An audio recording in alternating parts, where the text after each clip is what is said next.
روز شما بخیر بینندگان ارجمند. امروز جمعه 28 فوریه است. شما برنامه خبری و تحلیلی اخبار آزادی را می‌بینید که درباره مهمترین تحولات در تاجیکستان و جهان خبردار می‌کند. حالا ببینیم موضوع اساسی این نشر کدامند. سازمان گزارشگران بدون مرز از دادستان کل تاجیکستان خواست رخشانه حکیم و خبرنگاری محکوم شده به 8 سال زندان فوراً آزاد شود. داوطلبان کرسی وکیلی در انتخابات مجلس نمایندگان وعده‌های گوناگون می‌دهند، ولی چرا آوازدهندگان به این وعده‌ها زیاد باور ندارند؟ کم کم درستش میکنه، همین وعدات میکنن و میروند همین کتی. هم مزه دارد هم حلال است. مشتریان بازار در دوشنبه میگویند در ماه رمضان به خریدن گوشت وطنی بیشتر میل دارند. بلاروس میبرن نمیخوام گرفتن و یا مزش نیست میگن. سازمان گزارشگران بدون مرز از دادستان کل تاجیکستان دعوت کرده است که ژورنالیست رخشانه حکیم و از زندان آزاد کرده شود. سازمان بین المللی حامی آزادی بیان در دعوت از حبیب الله واحدزاده حکیم وی 31 ساله را از قربانیان اخیر سرکوب‌ها در تاجیکستان در آستانه انتخابات پارلمانی روز 2 مارس نامیده است. خبرنگاری تاجیک روز 5 فوریه در دایره پرونده پرسر و صدای بحث برانگیز تبدلات با گناه خیانت به دولت به 8 سال زندان محکوم شد. خودش در دادگاه این اتهام را رد کرده است. یک سبب دیگری تنقید از قرار دادگاه این است که دادرس مادر 2 طفل نابالغ از جمله کودک شیرخوار 9 ماهه بودن حکیم او را نادیده گرفته است. پیوندانش میگویند بعد حبس او دربارش دیگر هیچ معلوماتی ندارند و باری هم با او وان نخوردند. یکی از نزدیکان رخشانه حکیم و گفت به دادگاه عالی شکایت کاساسیونی بردیم اما تا حال بررسی نشده است. در تاجیکستان روز 2 مارس انتخابات پارلمانی برگزار می شود. انتخاباتی که از نظر منعقدان بی‌رقابت و نتیجهش از پیش تعیین شده می نماید. خبرنگاران رادیوی آزادی تلاش کردند از نامزدها به وکیلی مجلس نمایندگان برنامه و وعده‌های انتخاباتی آنها را سوال کنند. در حال برخی واقعاً با دید مشخصه برای آینده کشور به انتخابات می روند، دیگرها ظاهراً وعده‌های می دهند که تا حال حکومت هم آنها را نتوانست پورا اجرا کند. ساکنان در نوبت خود میگویند وعده‌های نامزدها را میشنوند ولی به اجرای آنها چندان باور ندارند. مومن احمدی گزارش میدهد. نامزدهای حزب‌های سیاسی تاجیکستان در انتخابات پارلمانی 2 مارس امسال برای ساکنان وعده‌های زیاد میدهند. یک پژوهش رادیوی آزادی معین کرد که بیشتر این نامزدها وعده‌هایی را میدهند که حکومت تاجیکستان داده است. از جمله میگویند مشکل مهاجرت حل و کشور را به استقلال انرژتیکی میرسانند. نامزد حزب اصلاحات اقتصادی به وکیل مجلس نمایندگان کشور یکی از بندهای برنامه حزب را گوناگونسازی سمت‌های مهاجرت کاری شهروندان نامید. باید یکم دیورسیفیکاسی مهاجرت تامین کرده شد، نه فقط به روسیه قزاقستان بلکه به اروپا، دولت‌های عرب و دیگه که در اونجا حاضر رشد اقتصادیات آنها خیلی صورتی کلان دارد. داوطلب کرسی وکیل مجلس نمایندگان از حزب دموکرات در برآمد تلویزیونیش وعده داده است که در صورت پیروزی مردم را با برق دائمی تامین خواهند کرد. هدفهای فعالیت من به سمت‌های زیرین نگرانیده می شود. پس کردن سطح کمبزاعتی اهالی، استحصال مال‌های در بازار، به رقابت تاب‌آور و کارکرد صنعتی اشیای خام داخلی، تأمین استقلالیت انرژتیکی مملکت، تأمین رهایی کشور از بنبست کمیونیکاسیونی. در عرفه انتخابات پارلمانی و مجلس‌های محلی در تاجیکستان وعده‌های نامزدها و وکیلان آینده بحث برانگیز می شود و نه همه به اجرایی شدن آنها باور میکنند. تا حال من در یگام جا ندیدم که دپوتات انتخاب شده باشد که توانسته باشد از روی قانون یعنی تأثیر گذارد بالای این اون مسئله هایی که مسئله اجتماعی که در نزد مردم هست. برخی از ساکنان در یک صحبت سریراهی نیز روز 28 فوریه گفتند به اجرا شدن وعده‌های نامزدها چندان باور ندارند. در مسئله مهاجرت من مشکل دارم. اون برنامه وضع کردند و باید آل شد آل خودش یابد بازد و طبقه فعلا نمیشد این مردم ما در تاجیکستان خدا میداند کار پاچیز نیست. در این میان آنهای نیز هستند که میگویند وعده ها باید اجرا شوند. آکه چی بگم؟ یا خیلیش میکند یا خیلیش کم کم درستش میکنه همین وعدت میتیانو میروند همین کتی این همین موده یک تا главный врач ай طرفی مو اومد وعده بسیار دادو اکنون نمیدونم میکنن نمیکنن ایشم نفهمیدن نمیشه. در انتخابات دوم مارس برای 63 کرسی پارلمان 68 نامزد از حوزه یگانه عمومی جمهوریوی و 152 نامزد از حوزه های یک مانداتی مبارزه میبرند. بیشتر این کرسی ها در حال حاضر در اختیار حزب حاکم خلقی دموکراتی با رهبری امامعلی رحمان قرار دارند. انتظار می رود این وضع تغییر نخواهد کرد. مخالفان حکومت تاجیکستان در خارج از کشور میگویند کارزار سیاسی را که روز یکشنبه صورت میگیرد انتخابات نامیدن ممکن نیست، زیرا با گفته آنها به هیچ یکی از معیارهای پذیرفته شده انتخابات واقعی مطابقت نمیکند. رهبران چند از سازمان گروه‌های مخالف که از بیم تعقیب تاجیکستان را ترک کرده اند در پیام‌های ویدیویی نظر خود را بر رادیوی آزادی فرستادند و آنها را همراه می‌بینیم.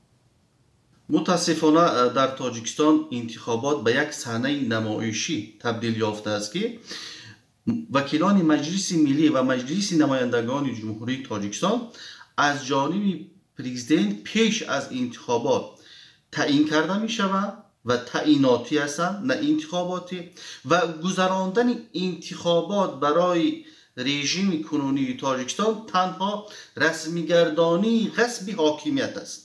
این پارلمانی که در تاجیکستان هست آنها به خواهش یک عائله و یک خانواده و یک گروه به سر کار می آیند و تمامی خواهش های این خانواده را در پارلمان اجرا می کنند.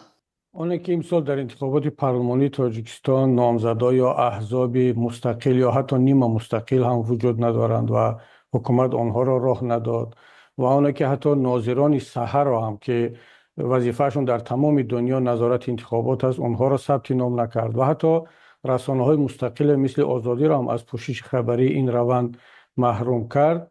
بیانگر چند نکته است. نکته اول این که حکومت جمهوری تاجیکستان به اوج دیکتاتوری خود رسیده است که حتی از کمترین انتقاد و از کمترین پوشش خبری مستقل درباره روند انتخابات و از وجود حتی نامزدها یا دپوتات‌های نیم مستقل در پارلمان هم خطر دارد. در اصل همه این یک ساخته‌کاری است، یک خاک پاشیدن برای چشم مردم است، نه یگان رقابت وجود دارد، نه یگان معرکه انتخاباتی. 90% اهالی تاجیکستان نمیدونند که در کشور چند حزب است، نمیدونند که راهبرای اونها کیا هستند. حرکت سیاسی گروه 24 این صحنه‌چه سیاسی را محکوم میکند. ما را انتخابات نمیشماریم، قبول نداریم. همچنین در طول زیاده از 30 سالی حکمرانی این رژیم یگان بار در کشور انتخاباتی شفاف و آزاد و دموکراتی نگذشته است. شهروندان حقوق دارند در اداره کارهای دولتی مستقیما یا توسط نمایندگان خود اشتراک نمایند. اما واقعیت چیست؟ حتی نامزدهای نیم مستقل ثبت نام نشده‌اند. چرا؟ زیرا نظام تنها به شخصان اطاعتکار فرمانبردار اجازت می‌دهد و تعیین می‌نماید. آنها کجا داوطلبان واقعی نیست؟ کجا مخالفان نیست؟ کجا انتخابات واقعی وجود ندارد؟ سلام، اگر خط و خبر می‌خواهید ما داریم. نوید بامدادی، سرخط خبرها، اخبار تاجیکستان و جهان، گزارش‌ها و تحلیل‌ها. چی می‌گذرد و چرا؟ دانستن فهمیدن است. زمینه یا اپ ما را بگیرید. و از فردا 1 مارت ماه رمضان شروع می شود و مفتی تاجیکستان امروز به یک گروه کارگران توصیه داد که روزه نگیرند. سید مکرم عبدالقادرزاده از جمله گفت شخصانی که کاری از حد پر مشقت را انجام می دهند، خصوصا کارگران نیروگاه برق آبی روغن که در عین حال در نقب و انشاءات روی زمینی و زیر زمینی مشغول کارند و مسئولیت بزرگ اجرای کارهای ساختمانی دارند، در روزهای کاری خود روزه نگیرند و در وقت دیگری برایشان مناسب روزه خود را قضا کنند. امروز در آستانه شروع ماه رمضان بسیار خانواده ها به گرفتن روزه آمادگی می‌بینند. همکاران مولا رجب یوسفی و شهلای عبدالله از حال و هوای مردم و وضع بازار گزارش می‌دهند. ساکنان تاجیکستان یک روز پیش از فرارسی ماه رمضان به بازارها ریختند. در این ماه برای مسلمانان مقدس مردم کوشش میکنند غذای بهتر استعمال نمایند، اما برخی ها از نرخ محصولات نیاز اول ناراضی‌اند. ما تمام مملکت‌های اسلامی را تمام جاش گشتم. در ماه شریف رمضان مثال بسیار مملکت‌های مسلمانی را نرخ نوا به حد ارزان میشد. چی سبب باشد که در تاجیکستان ما نرخ نوای همی خوراکات در تاجیکستان بیاد قیمت میشد؟ در ماه شریف رمضان خصوصا در روزهای عید بعد عید همین نرخ‌ها با فراورده نمیشد. در تاجیکستان معمولا پیش از ماه رمضان نرخ محصولات بالا می رود. مقامات برای تنظیم قیمت ها بعضی کارهای را انجام می دهند، از جمله تشکیل یرمرکه ها که به گفته مقامات در آن محصولات با ارزش پایان تر از بازار پیشنهاد می شود، اما از صفت مال پیشنهاد شده در یرمرکه نه همه راضی‌اند. همین گوشت قیمت‌تر، خیلی دیگر چیزاش خیلی بول میتونیم گرفته. گوشت قیمت جدویم. ما گوشتی همین 90 چند صبحش میگیریم، ارزون وایش نمیگیریم.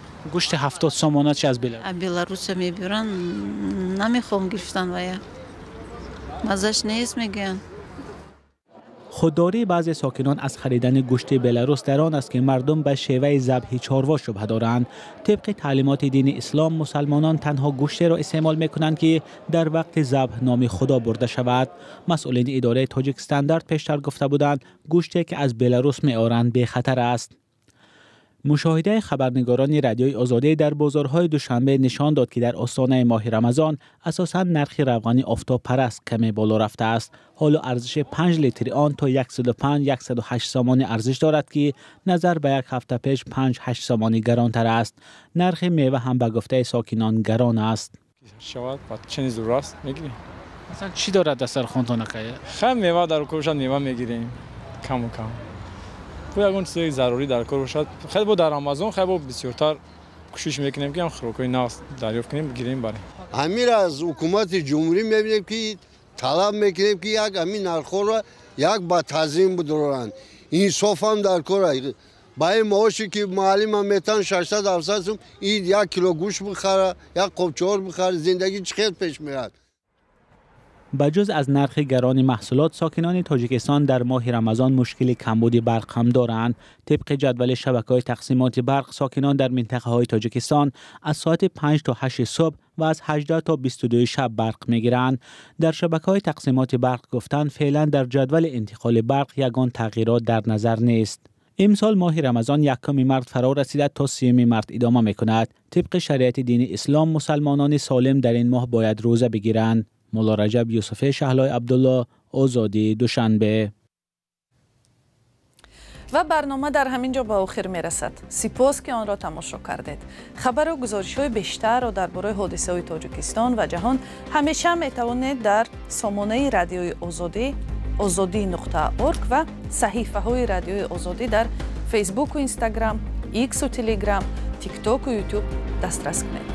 بر رادیوی آزادی فرستادن خبر و ویدیوهای مهم و جالب از حادثه های تاجیکستان را فراموش نکنید. تلفن ها در صحیفه های ما در شبکه های اجتماعی هم هستند. خدا نگهبان شما.